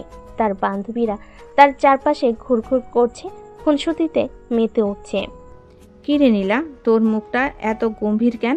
আজ তো তোর জীবনের সবচেয়ে খুশির দিন। কই আর খুশি, এমনিতেই একটু টেনশন হচ্ছে আর কি। টেনশন কিসের? বর তো ডাক্তার, হ্যান্ডসামও শুনেছি। আর আমাদের অব্র ভাই তো একেবারে দেবদাস হয়ে বসে আছে, একটিবার তাকাচ্ছেও না কোণের দিকে। পছন্দের মানুষকে বিয়ে করলেও নীলার মনটা খারাপ, কারণ আজকে সে তার বাবার বাড়িতে একজন অতিথি হয়ে যাবে। বাবা মাকে ছেড়ে চলে যেতে হবে। নীলার মন খারাপ। নীলার মা লক্ষ্য করে তিনি নীলার পাশে এসে বসে। একদম মন খারাপ করিস না মা, দেখবি শ্বশুর বাড়িতে থাকতে একদম কোনো সমস্যা হবে না, ওনার অনেক ভালো। জানি মা, কিন্তু তোমাদের অনেক মিস করবো মা। মা নীলাকে সান্ত্বনা দেয়। একসময় বিয়ের লগ্ন আসে, অব্রকে নিয়ে যাওয়া হয় বিয়ের মঞ্চে। আশেপাশে আত্মীয় স্বজনের ভিড়। কাজী সাহেব এসে মন্ত্র শুরু করেন। অভ্র তখনও আনমনে বসে থাকে। কনের নাম কি? নীলা, নীলা রায়। বর, আপনি কি রাজি? হ্যাঁ রাজি। অভ্র এতটাই অন্যমনস্ক যে সে নীলার নামটিও শুনতে পায়নি। অবশেষে বিয়ের সকল আনুষ্ঠানিকতা শেষ হয়। অভ্র ক্লান্ত পায় বিয়ের আসর থেকে উঠে দাঁড়ায়। তার বুকের ভেতরটা কেমন যেন ফাঁকা ফাঁকা লাগছে। চারপাশে আনন্দের বন্যা বইল, তার মনে কোনো ঢেউ নেই। অন্যদিকে কনের সাজে নীলা অপেক্ষা করছে তার নতুন জীবনের শুরুতে। তার বান্ধবীরা তাকে হাসি ঠাট্টার মধ্যে রেখেছে, কিন্তু নীলার মনে গভীর এক ভাবনার খেলা করছে। অব্র মনে হয় আমাকে ভুলেই গিয়েছে। এতক্ষণ ধরে বিয়ে বাড়ির আশেপাশে থেকেও একবারও আমার সাথে এসে কথা বলার প্রয়োজন মনে করলো না। ঠিক আছে, অপেক্ষা করো অব্র, বাসর ঘরে এর প্রতিশোধ আমি ঠিক নেব। অব্র যখন ক্লান্ত শরীরে তার বাড়ির ভেতর প্রবেশ করে, তখন চারপাশে হাসি খুশি পরিবেশ তার বিষণ্ণ মনকে আরো ভারী করে তোলে। কারোর সাথে কোনো কথা না বলে এসে ছাদে উঠে যায়। খোলা আকাশের নিচে দাঁড়িয়ে হয়তো বুকের ভেতরে জমাট বাঁধা কষ্ট কিছুটা হলো কম হবে, এমনটাই মনে হয়। ছাদিকে রেলিং ধরে দাঁড়িয়ে আছে অভ্র, দূরের দিকে তাকিয়ে থাকে। আজকের এই বিশেষ দিনে তার পাশে থাকার কথা ছিল নীলার, কিন্তু সেই পিচ্চি বুড়ি দুষ্টু মিষ্টি কথা, তার অভিমানী চাহনি সবকিছু অভ্র মনের পদ্মায় ভেসে ওঠে। তাদের সেই অপ্রত্যাশিত সাক্ষাতের স্মৃতিগুলো যেন একরাশ দীর্ঘশ্বাস হয়ে তার বুক থেকে বেরিয়ে আসে। ছাদে দাঁড়িয়ে অভ্র প্রায় 2 ঘন্টা কাটিয়ে দেয়। সবার দিকে তার কোনো খেয়াল থাকে না। অস্ত্রগামী সূর্যের আলো তার বিষণ্ণ মুখের উপর পড়ে এক করুণ আভা সৃষ্টি করে। হঠাৎ দরজার পাশে কারোর পায়ের শব্দ শুনে সে চমকে ওঠে। কি অব্র, তুই এতক্ষণ ধরে এই ছাদে কি করেছিস? তোকে পুরো বাড়িতে খুঁজে হয়রান সবাই, নিচে কত কাজ পড়ে আছে, আর তুই এখানে একা একা দাঁড়িয়ে আকাশ দেখছিস? তাড়াতাড়ি নিচে চল, বৌমা তোর জন্য ঘরে অপেক্ষা করছে। অব্র মায়ের কথা শুনে একটা গভীর দীর্ঘশ্বাস ফেলে। আর তার ছাদে দাঁড়িয়ে থাকার ইচ্ছে নেই। অনিচ্ছা সত্ত্বেও সে তার রুমের দিকে পা বাড়ায়। প্রতিটি পদক্ষেপ যেন তার উপরে নতুন দায়িত্বের বোঝা চাপিয়ে দিচ্ছে। অভ্র যখন তার সাজানো ঘরে প্রবেশ করে, তখন ফুলের মিষ্টি গন্ধে ঘরটা যেন জুড়িয়ে যায়। চারদিকে রঙিন আলো আর সুগন্ধি মোমবাতি স্নিগ্ধ আভা এক স্বপ্নের পরিবেশ তৈরি করেছে। বিছানার মাঝখানে ঘোমটা টেনে বসে আছে তার বধূ। একটি দীর্ঘশ্বাস ছেড়ে ধীরে ধীরে অভ্র তার দিকে এগিয়ে যায়। কাছে গিয়ে যখনই ঘোমটা তোলার জন্য হাত পায়, বিদ্যুৎ গতিতে নীলা তার ঘোমটা সরিয়ে অভ্রর পাঞ্জাবির কলার চেপে ধরে। এত তাড়াতাড়ি ভুলে গেলেন আমাকে? কত আশা ছিল বিয়ের আগে একটু জামাইয়ের সাথে ঘুরবো, প্রেম করব। আপনি আমার সব আশাতে জল ঢেলে দিলেন। আপনার মনে কি একটুও ফিলিংস নেই? আজকে সারা দিনও আমার সাথে একটাও কথা বললেন না। নীলা এক নাগারে কথাগুলো ছুঁড়ে যেন ঘোর লাগা চোখে তার দিকে তাকিয়ে আছে। এমন একটা পরিস্থিতির জন্য সে একেবারেই প্রস্তুত ছিল না। এই মেয়েটি কে? তার চোখে এত অভিমান কেন? কি হলো? হা করে কি দেখছেন? কোন দুনিয়ায় হারিয়ে গেলেন? আরে তুমি তুমি এখানে কি করছো? আমি এখানে কি করছি মানে? অন্য কাউকে আশা করেছিলেন নাকি? তাহলে থাকুন, আমি চললাম। যান, গিয়ে আপনার সেই কাঙ্ক্ষিত মানুষটিকে নিয়ে আসুন। নীলার আগে বিছানা থেকে উঠে দাঁড়াতে গেলে অভ্র দ্রুত তার হাত ধরে টেনে বিছানায় বসিয়ে দেয়। আসলে আমি এখনো কিছুই বুঝতে পারছি না। কি বুঝতে পারছেন না? আমাকে একটু বলবেন, তাহলে দেখি আমি বুঝিয়ে দিতে পারি কিনা। অভ্র তখন সেই বাসযাত্রার শুরু থেকে টেনে উঠতে না পারা, ঝগড়া, একসাথে বাসে একসাথে আসা এবং সকলে বিদায়ের মুহূর্তে পর্যন্ত সমস্ত ঘটনা খুলে বলে। তারপর প্রথমেই অবাক হয়ে যায়, তারপর হাসতে হাসতে খাটের উপর এলিয়ে পড়ে। সিরিয়াসলি, সামান্য একটু রাগ করে আপনি আমার ছবিটাও দেখলেন না? আপনি যদি ছবিটা দেখতেন তাহলে হয়তো আজকের দিনটা আরো অনেক সুন্দর করে কাটানো যেত। কিন্তু এক মিনিট, আপনি কি বলেন আপনি আমাকে ভালোবাসেন? হ্যাঁ নীলা, প্রথম দেখাতেই তোমাকে ভালোবেসে ফেলেছি। না, আমি মানি না। কোনো প্রপোজ ছাড়া আগেই ভালোবাসি বলে দিলেন। নীলার কথা শেষ না হতেই অভ্র হাঁটু গেড়ে বসে পড়ে। তার পকেট থেকে একটি হীরার আংটি বের করে নীলার দিকে এগিয়ে দেয়। হ্যাঁ নীলা, প্রথম দেখাতেই কখন যে তুমি আমার হৃদয়ের গভীরে জায়গা করে নিয়েছো আমি নিজেও জানি না। সেই ঝগড়া, সেই রাগারাগি, সব কিছু ছাপিয়ে তোমার সরলতা আর মিষ্টি অভিমান আমার মন চুরি করে নিয়েছে। Will you marry me again? নীলার চোখে জল চিকচিক করছে, আবেগে তার গলা বুঝে আসে। হ্যাঁ, আমি রাজি, কিন্তু বিয়ে তো করেই ফেললাম, এখন আবার বিয়ে করব কিভাবে? আরে সরি, একটু মিস্টেক হয়েছে। অভ্র তখন নীলার হাত থেকে আংটিটি খুলে নিয়ে আবার হাঁটুকে বসে। Nila, will you accept me as your husband? আমি হাসবো না কাঁদবো বুঝতে পারছি না। আপনি না আসলে মাঝে মাঝে অবাক করে দেন। এখন থেকে আমরা স্বামী স্ত্রী, তাই আমাকে আর আপনি বলে ডাকতে পারবে না, আমাকে তুমি করে ডাকতে হবে, বুঝেছো পিচ্চি বুড়ি? হ্যাঁ বুঝেছি, আমার রাগী বর। তবে আমার একটা শর্ত আছে। কি শর্ত? তুমিও কিন্তু আমাকে শুধু পিচ্চি বুড়ি বলে ডাকতে পারবে না, মাঝে মাঝে অন্য কোনো মিষ্টি নামেও ডাকতে হবে, কেমন? যেমন? তুমি বলো কি নামে ডাকলে তোমার বেশি ভালো লাগবে? যেমন আমার নাম ধরে ডাকবে, নীলা বলে। আর যখন খুব বেশি আদর করবে তখন যা খুশি ডাকতে পারো। তাই হবে আমার লক্ষ্মীটি। এখন থেকে তুমি শুধু আমার নীলা। আর যখন ভালোবাসার সাগরে ডুব দেব তখন না হয় অন্য নাম খুঁজে বের করব। এরপর তাদের মধ্যে চলে মিষ্টি খুনসুটি পালা, একে অপরের কাছে যায় তারা। নীলার রাগ দেখায় অভ্রের ছবি না দেখার জন্য, আর অভ্র অজুহাত দেয় নীলার রাগী মুখের।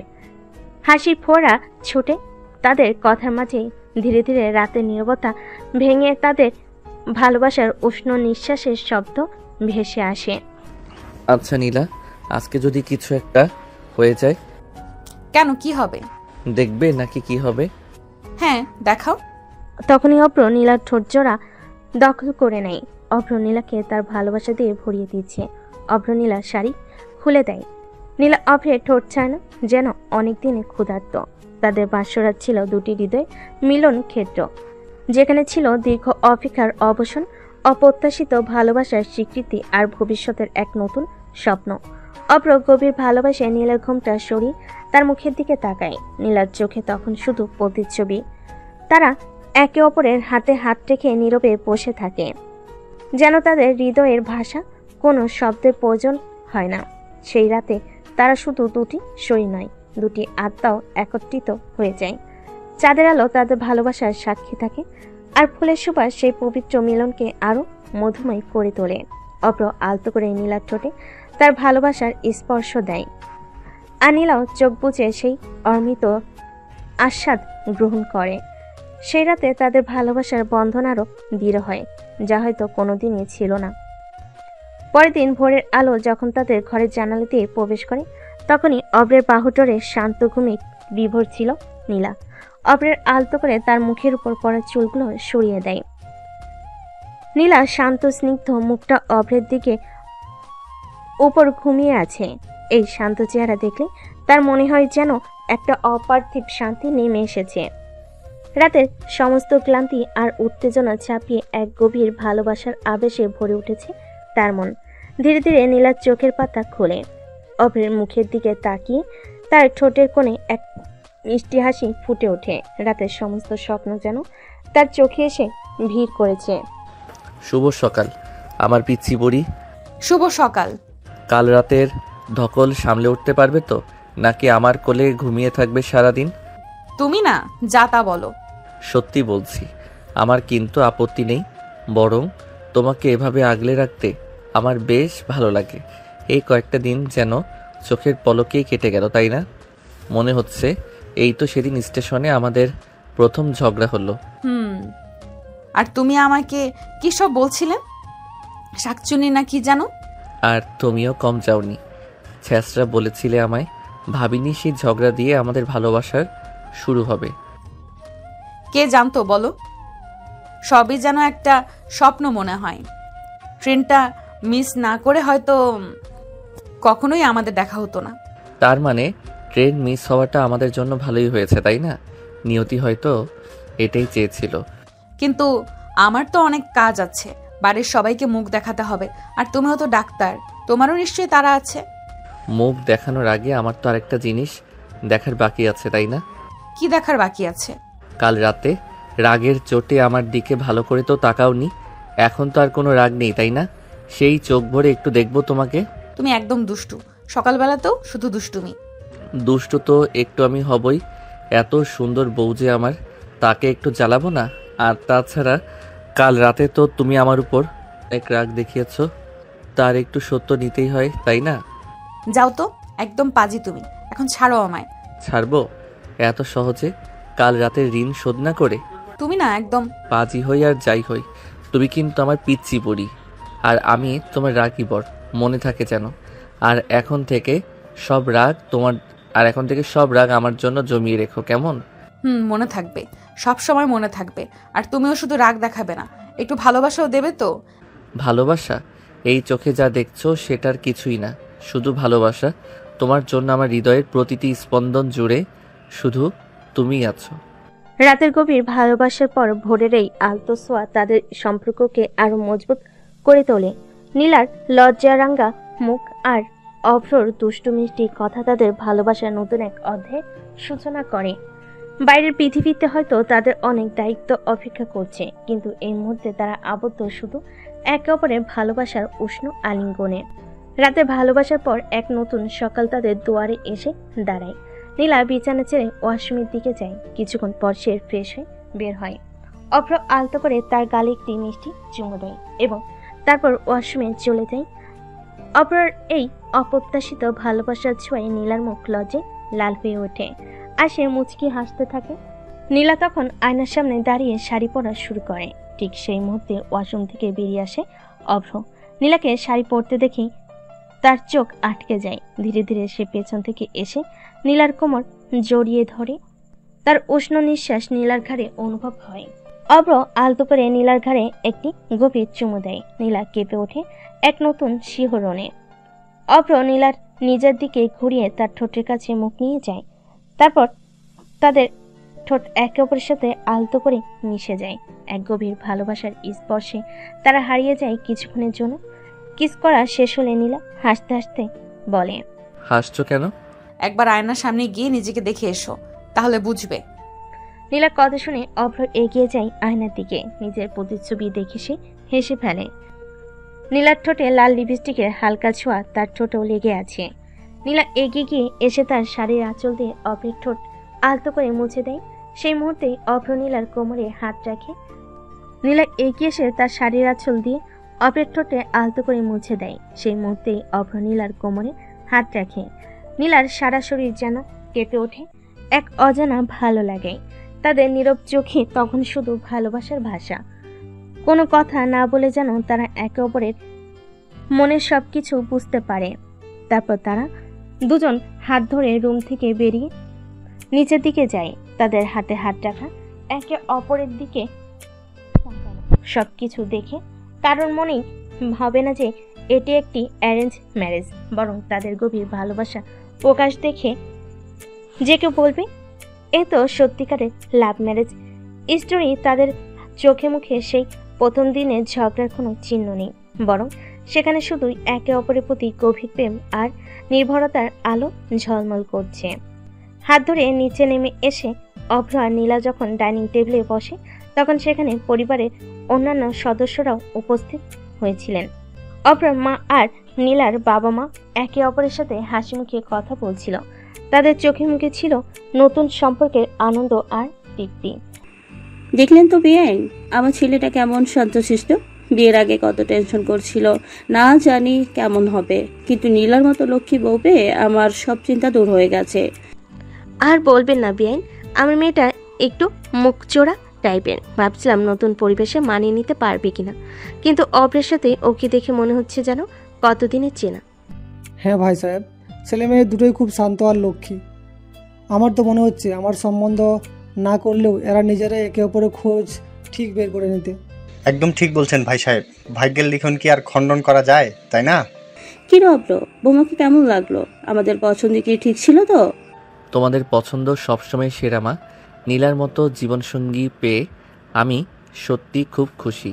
আর তুই মা, শ্বশুরবাড়ির সবাইকে তোর কেমন লাগছে? কোনো অসুবিধা হচ্ছে না তো?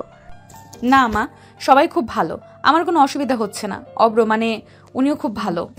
উনি বলছিস কেন মা? এখন তো তোমাদের নতুন সংসার, ধীরে ধীরে সব ঠিক হয়ে যাবে। হ্যাঁ মা, লজ্জা কিসের? অব্র তো এখন তোমার ঘরের লোক। তাদের বাবা মায়ের এই ধরনের কথাবার্তায় অভ্র আর নীলা দুজনে লজ্জায় একে অপরের দিকে তাকাতে পারছিল না। নীলা নিচের পেটের দিকে তাকিয়ে মুচকি হাসে আর অভ্র হালকা কেশে অন্যদিকে দৃষ্টি দেয়। পরিবারের সকলের আন্তরিকতা আর ভালোবাসার মাঝে তাদের নতুন জীবনের এক সুন্দর সূচনা পায়। তাদের চারপাশের এই আনন্দময় পরিবেশ তাদের হৃদয়ের বন্ধনকে আরো মজবুত করে তোলে। খাওয়া দাওয়া শেষ হলে বাড়ির সকলে ড্রয়িং রুমে এসে বসে। হালকা হাসি ঠাট্টার মধ্যে দিয়ে সময় কাটছিল। তখনই অভ্রের বাবা নীলার বাবাকে বলে, বেআই সাহেব, একটা কথা, আমার মনে হচ্ছে ছেলে মেয়ে দুইটার বিয়েটা কেমন যেন তাড়াহুড়োতে হয়ে গেল, তাই না? ওদের নিজেদের মতামত নেওয়ারও তেমন সুযোগ ছিল না। আমার মনে হয় ওদের দুজনকে কোথাও একটু ঘুরতে যাওয়া উচিত, এতে করে দুজনের বোঝাপড়াটা আরও ভালো হবে। হ্যাঁ বিআই সাহেব, আপনি একদম ঠিক বলেছেন। আমিও এই কথাটাই ভাবছিলাম। আসলে বিয়ের ধকলের পর একটু ফ্রেশ হওয়া দরকার। হ্যাঁ গো, তোমরা ঠিক বলেছ। ছেলে মেয়ে দুটো একটু ঘুরে আসলে মনটাও হালকা হবে। আমারও তাই মনে হয়। নতুন জীবন শুরু করার আগে একটা সুন্দর স্মৃতি নিয়ে আসুক ওরা। হ্যাঁ, তাহলে তোমরা দুজনেই বলো কোথায় ঘুরতে যেতে চাও। তোমাদের যেখানে ভালো লাগবে সেখানেই আমরা পাঠাবো। তোমরা যেখানে পাঠাবে আমাদের কোনো আপত্তি নেই। হ্যাঁ, আমারও তাই, তোমাদের যেটা ভালো মনে হয়। আমার মনে হয় সুইজারল্যান্ড কেমন হয়, ওখানকার প্রাকৃতিক সৌন্দর্য তো অসাধারণ। তাহলে ফাইনাল, অভ্র আর নীলা, তোমরা সুইজারল্যান্ডে হানিমুনে যাচ্ছ, কেমন? বাবার কথা শুনে অভ্র নীলা দুজনেই একে অপরের দিকে তাকায়। তাদের চোখে মুখে আনন্দ ঝিলিক। এমন একটা অপ্রত্যাশিত উপহার পেয়ে তারা দুজনেই খুব খুশি। থ্যাংক ইউ বাবা। ধন্যবাদ বাবা মা। এরপর তারা আর সেখানে বেশিক্ষণ না থেকে নিজেদের রুমের দিকে চলে যায়। সুইজারল্যান্ডে হানিমুনে যাওয়ার আনন্দ অনুভবের মানে এক নতুন উত্তেজনা কাজ শুরু করে। তাদের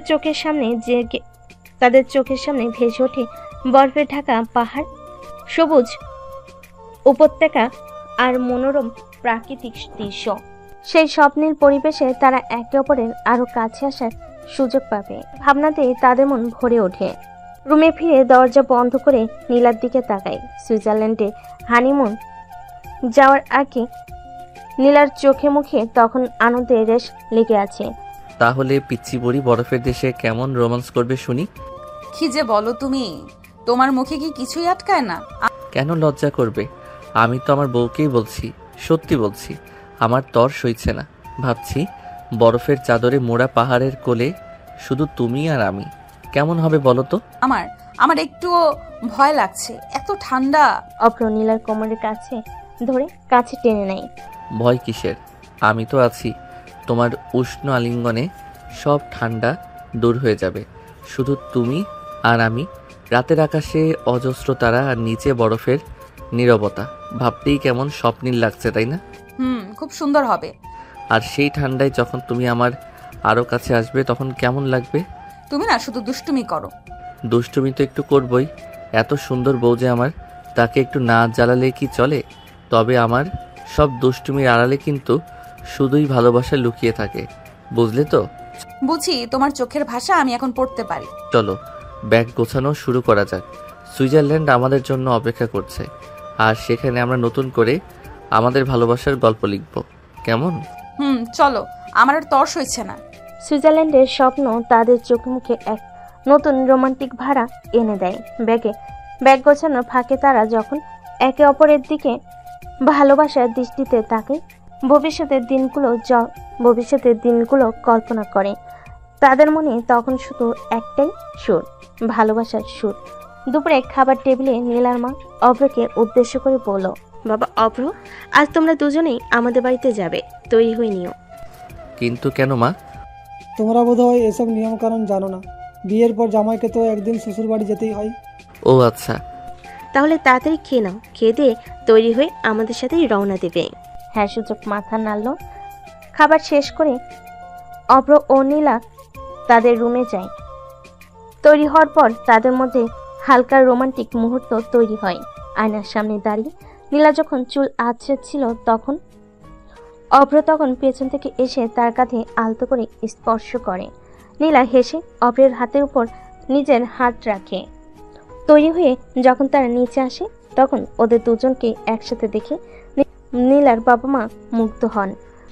বাহ, মাশাআল্লাহ, দুইজনকে কি সুন্দর মানিয়েছে, কারো যেন নজর না লাগে। একদম ঠিক বলেছো বিআই সাহেব, দেখলে মনে হয় স্বর্গ থেকে নেমে আসা জুটি। তাদের এই প্রশংসায় অস্ত্র নীলা দুজনেই লজ্জায় লাল হয়ে ওঠে। এরপর দুজন গাড়িতে করে নীলার কিছুক্ষণ পরে বাড়ির দিকে রওনা হয়। বাড়ির সামনে এসে থামে। অভ্র গাড়ি থেকে নামতে না নামতেই নীলার একদল উৎসাহী কাজিন ছুটে এসে তাকে ঘিরে ধরে এবং হাসতে হাসতে ভেতরে নিয়ে যায়। অভ্র হতভম্ব হয়ে পড়ে। অন্যদিকে বাইরে দাঁড়িয়ে নীলার মুখ রাগে লাল হয়ে যায়।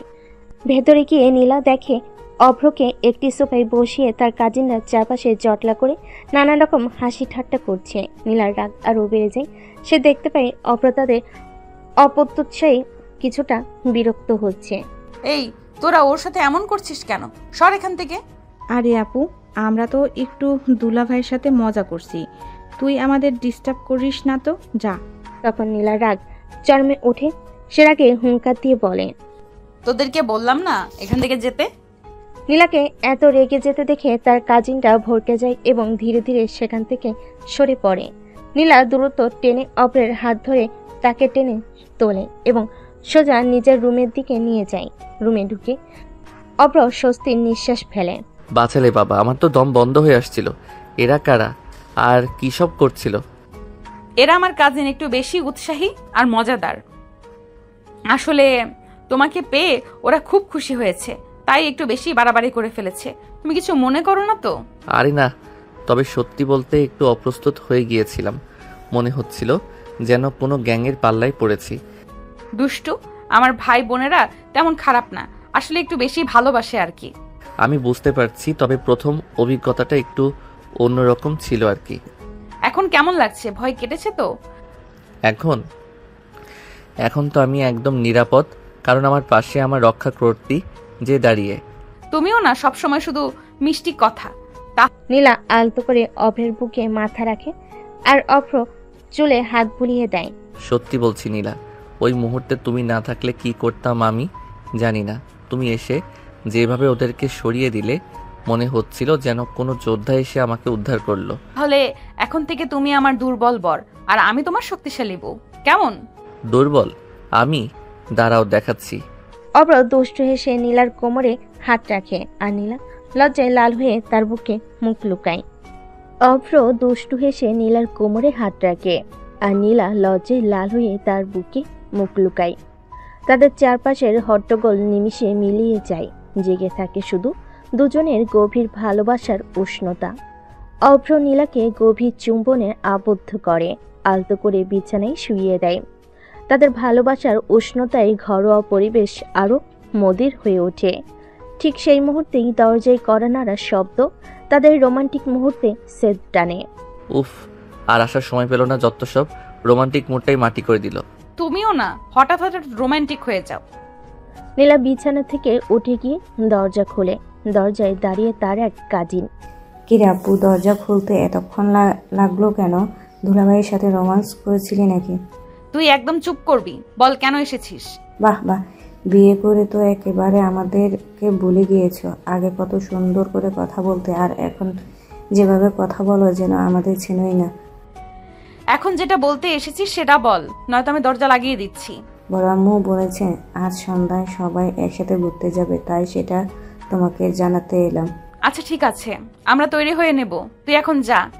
ঠিক আছে আপু, তবে দুলাভাইকে কিন্তু একদম ভুলো না। কাজিন চলে গেলে নীলা দরজা বন্ধ করে হাসতে হাসতে অভ্রের দিকে তাকাই। অভ্র তখনও বিছানায় আদর্শা হয়ে বিরক্তিভাব বজায় রেখেছে। কি হলো, রাগ এখনো কমেনি বুঝি? আর বলো না, এত সুন্দর একটা মুহূর্ত। নীলা অভ্রের পাশে বসে অভ্রের গালে হাত রেখে বলে, ধুর বাবা, একটু পরেই তো সন্ধ্যা, তখন আমরা সবাই একসাথে ঘুরতে যাব, সেখানে না হয় আবার রোম্যান্স করা যাবে, কেমন? সত্যি? একদম সত্যি। এখন ওঠো, ফ্রেশ হয়ে নাও, সন্ধ্যায় বের হতে হবে তো। আমার কিন্তু এখনই রোম্যান্স করতে ইচ্ছা করছে। এখন না, আগে সবাই একসাথে ঘুরে আসি, তারপর রাতে যা ইচ্ছা হয় করো। ঠিক আছে মহারানী, তোমার যা হুকুম, তবে সন্ধ্যাটা যেন বৃথা না যায়। একদম বৃথা যাবে না আমার দুষ্টু রাজা। চলো এবার তৈরি হই। নীলা অভ্রের গালে আলতো একটি চুমু দেয়। সন্ধ্যা নামতে নীলার বাড়ির উঠোন আলোয় ঝলমল করে ওঠে। আত্মীয় স্বজনে হাসি গানে আর গল্পে মুখরিত হয়ে ওঠে চারপাশ। অভ্র আর নীলাও সেজেগুজে নিচে নামে। নীলাকে লাল শাড়িতে আর অভ্রকে পাঞ্জাবিতে দেখে সকলের চোখ জুড়িয়ে যায়। তারা হাঁটছিল, তখন নীলার এক চাচাতো ভাই বলে, দুলাভাই, আজ কিন্তু আপনার বউকে একদম চোখে চোখে রাখবেন। আমাদের গ্রামের মেয়েরা কিন্তু খুব সুন্দরী। চিন্তা নেই শালাবাবু, আমার চোখ শুধু আমার স্ত্রীর দিকে থাকবে। অভ্র হেসে নীলার হাত ধরে। সকলে একসাথে গাড়িতে করে গ্রামের এক মনোরম পরিবেশে ঘুরতে যায়। চারিদিকে সবুজ ধানের ক্ষেত, দূরে নদীর শান্ত বয়ে চলা আর আকাশে তারার মেলা, সব মিলিয়ে এক শান্ত স্নিগ্ধ পরিবেশ। অভ্র আর নীলা পাশাপাশি বসে একে অপরের হাতে হাত রেখে বাইরের সৌন্দর্য উপভোগ করছে। কিছুক্ষণ পর গাড়ি একটি নির্জন জায়গায় থামে, যেখানে একটি পুরনো বটগাছ নিচে মাদুর বিছানো হয়। সকলেই গোল হয়ে বসে গল্প জুড়ে দেয়।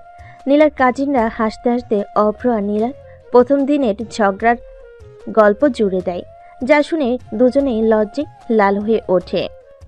হঠাৎ নীলার এক ফুপু গান ধরেন। পুরনো দিনের মিষ্টি সুরে সকলের মন ভরে ওঠে। নীলা অপলক দৃষ্টিতে অভ্রর দিকে তাকিয়ে থাকে। চাঁদের আলোয় অভ্রর মুখটা আরো মায়াবী লাগছে। জায়গাটা খুব সুন্দর, তাই না? হ্যাঁ, তবে আমার কাছে সবচেয়ে সুন্দর তুমি। এই চাঁদের আলোতেও তোমার মুখ তার চেয়ে বেশি উজ্জ্বল। তুমি সবসময় এমন মিষ্টি কথা বলো। কিছুক্ষণ পর সকলে নদীর ধারে হেঁটে বেড়াতে যায়। নদীর ঠান্ডা বাতাস তাদের শরীর ছুঁয়ে যায়। অভ্র নীলার হাত ধরে নদীর পাড়ে দাঁড়িয়ে থাকে। দূরে জোনাকি পোকার আলো মিটমিট করছে, আর নদীর ঢেউয়ের মৃদু শব্দ তাদের চারপাশের নীরবতা ভেঙে দিচ্ছে। নীলা, আমার মনে হয় এই জায়গাটা আমাদের জন্যই অপেক্ষা করছিল। এত শান্তি, এত ভালোবাসা। আমারও তাই মনে হয়। তোমার সাথে থাকলে পৃথিবীর যে কোনো জায়গায় আমার কাছে নিরাপদ। অভ্র নীলার চিবুক ধরে মুখটা উপরে তোলে। তাদের চোখাচোখি হয়। চাঁদের আলোয় তাদের মুখের প্রতিচ্ছবি নদীর জলে চিকচিক করে। ধীরে ধীরে অভ্র নীলার ঠোঁটের কাছে মুখ নিয়ে যায়। তাদের প্রথম চুম্বন রাতের নীরবতাকে আরো গভীর করে তোলে। সেই মুহূর্তেই তাদের চারপাশে শুধু ভালোবাসা আর মুগ্ধতা বিরাজ করে। গ্রামে সেই শান্ত পরিবেশে তাদের হৃদয়ের বন্ধন আরও দৃঢ় হয়, যা হয়তো কোনোদিনই ছিন্ন হওয়ার নয়। নদীর পাড়ের মনোরম পরিবেশে কিছুক্ষণ সময় কাটানোর পর সকলে মিলে একটি রেস্টুরেন্টে যায় রাতের খাবার খেতে। সেখানেও হাসি ঠাট্টা আর গল্পে মেতে ওঠে সবাই। অভ্র আর নীলা একে অপরের পাশে বসে নীরবে সকলের আনন্দ উপভোগ করে। তাদের চোখে মুখে লেগে থাকে ভালোবাসার রেশ। ডিনার শেষে যখন সকলে বাড়ির দিকে ফিরে, তখন রাত বেশ গভীর। যে যার মতো নিজেদের রুমে চলে যায়। নীলা তার ঘরে প্রবেশ করার সাথে সাথেই অনুভব করে কেউ যেন পিছন থেকে তাকে জড়িয়ে ধরেছে। সে বুঝতে পারে এটা অভ্র।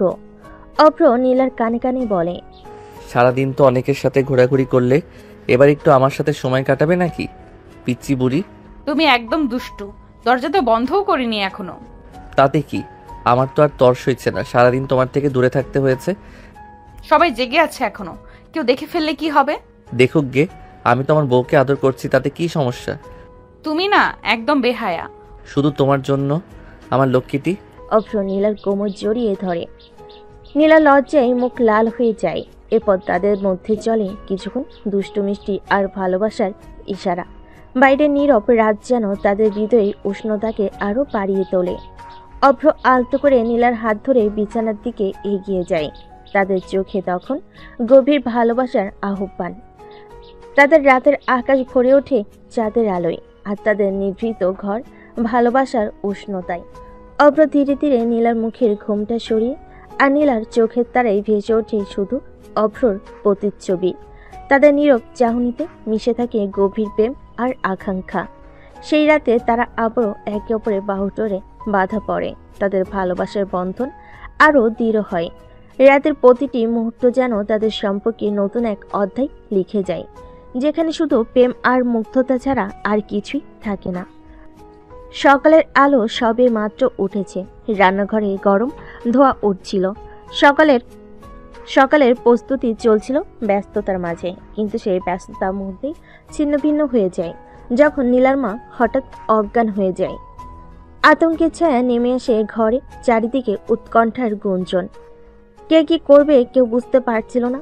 অভ্র দ্রুত পরিস্থিতি সামাল দিতে এগিয়ে আসে, সবাইকে শান্ত হতে বলে তারপর নীলার মাকে কোলে তুলে নিয়ে দ্রুত গাড়িতে ওঠায়। নীলা তখন কান্নায় ভেঙে পড়ে। তার গলা কাঁপছিল, চোখে জল ভরে যাচ্ছিল। অভ্র তাকে সান্ত্বনা দেয়, আশ্বাস দেয় যে সব ঠিক হয়ে যাবে। গাড়ি ছুটতে থাকে হাসপাতালের দিকে, যেন সময়ের সাথে এক প্রতিযোগিতা। হাসপাতালে পৌঁছানোর পর অভ্র তড়িঘড়ি করে নীলার মাকে ভর্তি করিয়ে দেয়। ইমার্জেন্সিতে নিয়ে যাওয়া হয়। ডাক্তাররা দ্রুত ব্যবস্থা নিতে শুরু করে। নীলা চুপচাপ একটা বেঞ্চে বসে অজরে কান্না করছিল। তার বাবা পাশে বসে সান্ত্বনা দেওয়ার চেষ্টা করছিল। পুরো পরিবার উদ্বিগ্ন নিঃশব্দে দাঁড়িয়ে অপেক্ষা করছিল। ঠিক তখনই আরেকটি কেবিন থেকে বেরিয়ে আসে একজন ডাক্তার। বয়স আনুমানিক 23 বা 24, গভীর কিন্তু চোখে উজ্জ্বল দীপ্তি। সে আচমকা অভ্রকে দেখে হতবাক হয়ে যায়। তারপর দৌড়ে এসে অভ্রকে শক্ত করে জড়িয়ে ধরে। উপস্থিত সবাই হতবাক, বিশেষত নীলা, যার মনে হাজারো প্রশ্নের ঢেউ উঠছিল। কে এই মেয়ে? কেন সে অভ্রকে এমনভাবে জড়িয়ে ধরল? সেই ডাক্তার মেয়েটি অভ্রকে ছেড়ে দিয়ে বলে, কুত্তা হারামি, তুই কোথায় ছিলে এতদিন? কোথায় গায়েব হয়ে গেলি? আমার সাথে একটু যোগাযোগ করতে পারলি না? জানিস কত মিস করেছি তোকে। আরে আমার ফোন হারিয়ে গিয়েছিল, তারপর জিমেইল অ্যাকাউন্টও বন্ধ হয়ে যায়, তাই যোগাযোগ করতে পারিনি। তবে আমিও তোকে অনেক মিস করেছি। এক মিনিট দাঁড়া, তুই এখন এখানে কি করছিস? তুই কি এই হাসপাতালেই কাজ করিস? না, তেমন কিছু না। আমার শ্বশুরবাড়ির কাছাকাছি আমার শাশুড়ি মা হঠাৎ অজ্ঞান হয়ে গেছে, তাই ওনাকে নিয়ে এসেছি হাসপাতালে। উনি এখনো ইমার্জেন্সিতে আছেন। আচ্ছা দাঁড়া, আমি গিয়ে দেখে আসি কি হয়েছে ওনার। তমা ইমার্জেন্সি রুমে ঢুকলো। নীলা তখনও কান্না করছে। তমা গম্ভীর মুখ নিয়ে ইমার্জেন্সি থেকে বেরিয়ে আসে। অভ্র, আন্টির তো ব্রেন স্ট্রোক হয়েছে, এখনই ইমার্জেন্সি অপারেশন করতে হবে। ব্রেন স্ট্রোক যেহেতু, তাহলে তো তাড়াতাড়ি অপারেশন করতে হবে। সব ব্যবস্থা শুরু করার, শোন, অপারেশনটা কিন্তু তুই করবি। হ্যাঁ আমি করব, কিন্তু তুই আমার পাশে থাকিস, তাহলে আমি সাহস পাবো। তাছাড়া তোরও এ বিষয়ে ধারণা আছে। আচ্ছা, তেমনই হবে। অভ্র তো নতুন ডাক্তার, ও কি পারবে? বাবা, আপনার কি মনে হয় আমি কি মায়ের অপারেশন যে কাউকে করতে দেব? ও একজন নিউরোলজিস্ট, অন্যদের থেকে বেশি অভিজ্ঞ। তাছাড়া তমা এই বিষয়ে কেমন সেটা শুধু আমিই জানি, তাই ভরসা রাখুন। অভ্র, এখন আর দেরি করা যাবে না, তুই আমার সাথে আয়, অ্যাপ্রন পড়তে হবে, তারপর আমার সাথে অপারেশন থিয়েটারে চল। অভ্র নীলার দিকে তাকায়। সে এখনো অঝরে কাঁদছে। অভ্রর কাছে গিয়ে তার হাত ধরে, তারপর চোখের পানি মুছে দিয়ে বলে, তুমি একদম চিন্তা করো না, সব ঠিক হয়ে যাবে, আমি আছি। তুমি এখন মায়ের জন্য দোয়া করো। নীলা তখন অভ্রকে শক্ত করে জড়িয়ে ধরে কান্না করে দেয়। অভ্র, আমার মায়ের কিছু হবে না তো? আমি আছি, একদম চিন্তা করো না, সব ঠিক হয়ে যাবে। অভ্র আলতো করে নীলার কপালে চুমু দেয়। তারপর অভ্র তমার সাথে অপারেশন থিয়েটারের দিকে এগিয়ে যায়। সুমের সাথে একটা অজানা লড়াই শুরু করতে। তখন ইমার্জেন্সি থেকে নীলার মাকে অপারেশন থিয়েটারে নিয়ে যাওয়া হয়। কিছুক্ষণ পর তমা ও অভ্র রেডি হয়ে অপারেশন থিয়েটারে প্রবেশ করে। অপারেশন শুরু হয়। থিয়েটারের বাহিরে তো পরিবারের সবার মধ্যে নীরবতা। খবর পেয়ে অভ্রের মা বাবাও চলে এসেছেন। অভ্রের মা এসে নীলাকে সান্ত্বনা দেন। অভ্র কি অপারেশন থিয়েটারে আছে নাকি? হ্যাঁ মা। তাহলে একদম কোনো চিন্তাই করো না, অভ্র একাই সামনে নিতে পারবে। কিন্তু মা, ও তো হার্ট সার্জন। ও হার্ট সার্জন হলে ওর নিউরোলজি বিভাগ নিয়ে ভালো ধারণা আছে। আরও 20 মিনিট কেটে যায়। তখনই অভ্র তমার থিয়েটার থেকে বের হয়ে আসে। নীলা ছুটে আসে।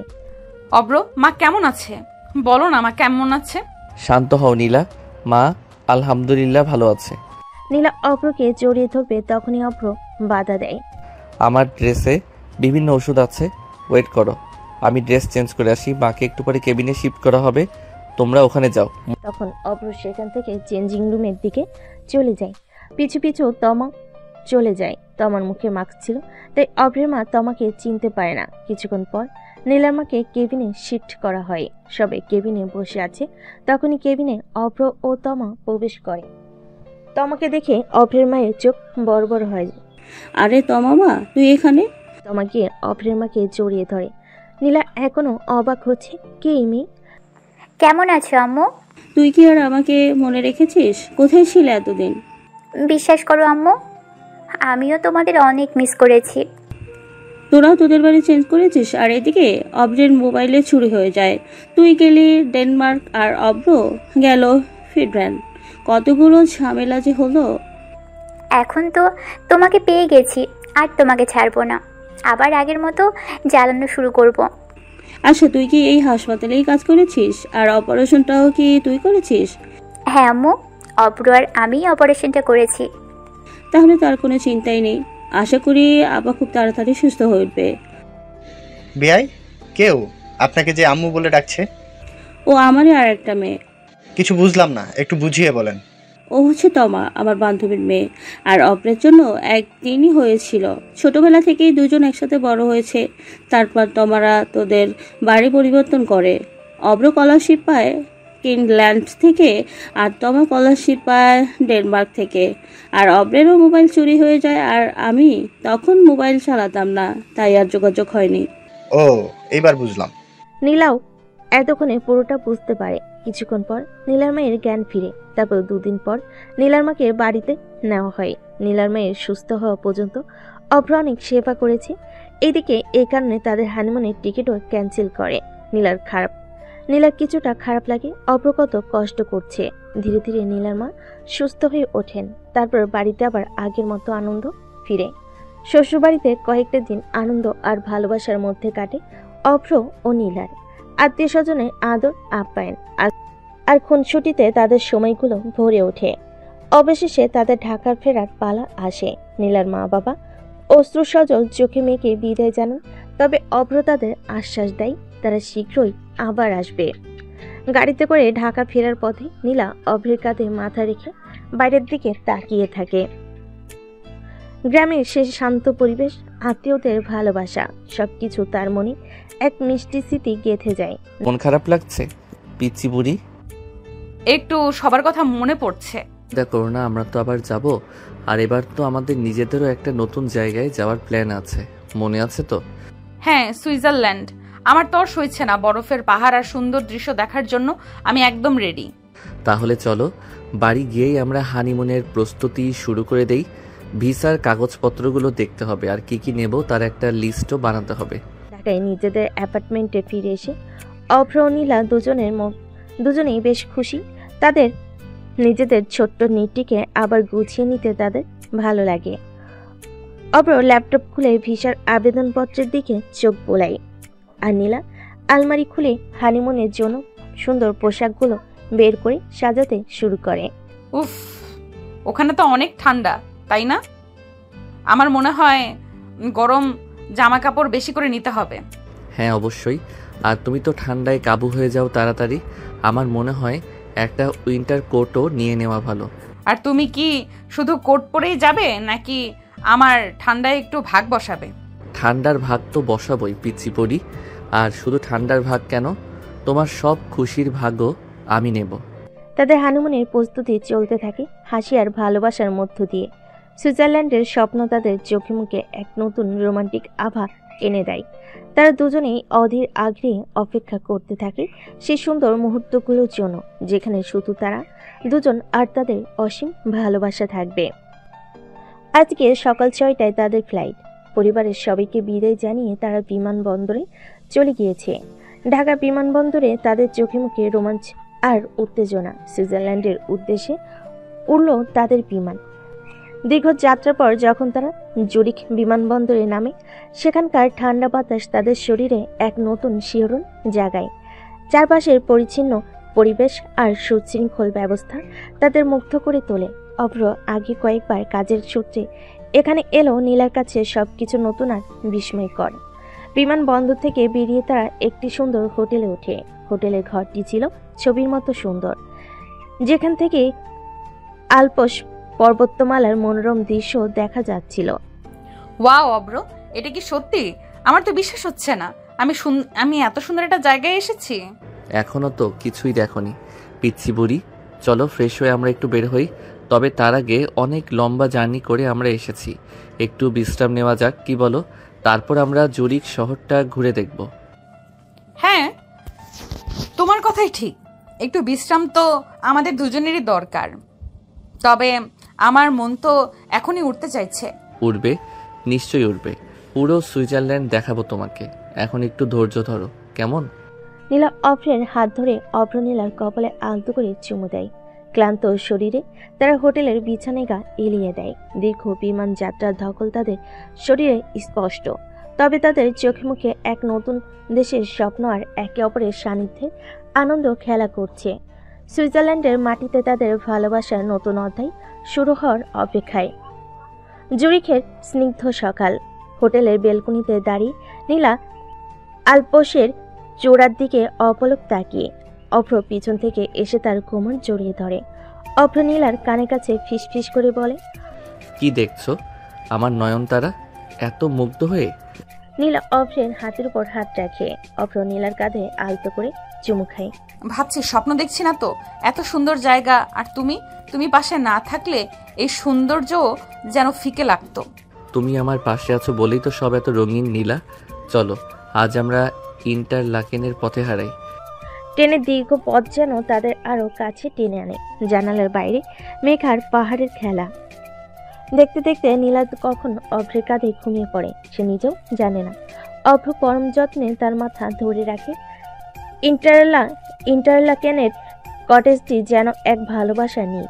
কাঠের উষ্ণতা আর চারপাশের প্রকৃতি নীরবতা তাদের অন্তরঙ্গ মুহূর্তগুলোকে আরো গভীর করে তোলে।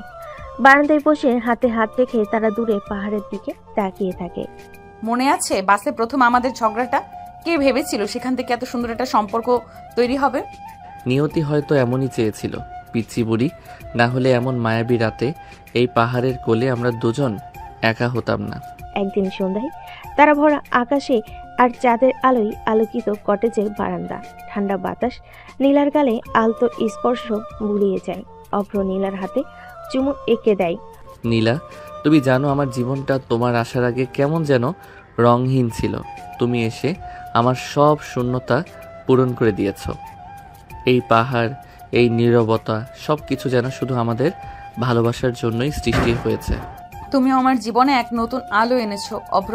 আমার রাগ, আমার অভিমান সবকিছু তুমি এত সহজে সামলে নাও। ভালোবাসি তোমায়।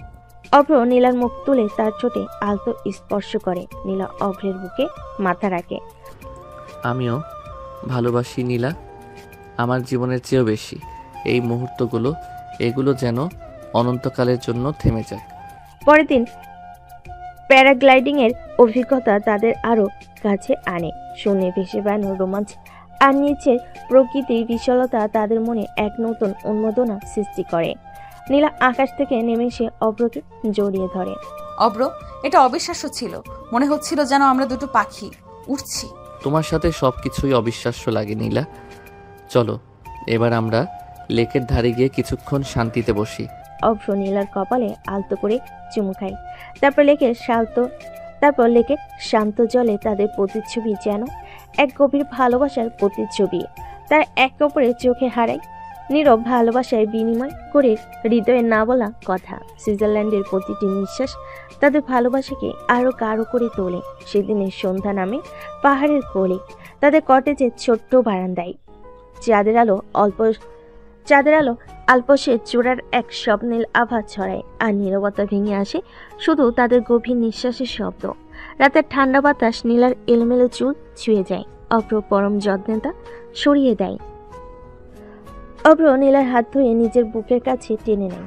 নীলা, আজ মনে হচ্ছে আমাদের ভালোবাসার পূর্ণতা পেল। এই পাহাড়, এই নীরবতা, শুধু তুমি আর আমি। তুমি আমার জীবনে না এলে হয়তো এই অনুভূতি কখনোই জানতে পারতাম না। সেই অনুভূতি দিনের ঝগড়া থেকে শুরু করে আজকের এই শান্ত রাত, সবকিছু যেন এক মায়াবী স্বপ্ন। নীলার ঠোঁটে আলতো করে কিস করে। আর এই স্বপ্ন যেন কখনো না ভাঙে। তুমি আমার পাশে থেকেও সব সময় এভাবেই। আমিও সব সময় তোমার পাশে থাকবো। তোমার রাগ, তোমার অভিমান সবকিছু আমার ভালোবাসা দিয়ে জয় করব। দর্শক, আজকের গল্পটি থেকে এখানেই বিদায় নিচ্ছি, আর অপেক্ষা করুন পরবর্তী ভালোবাসার গল্পের জন্য।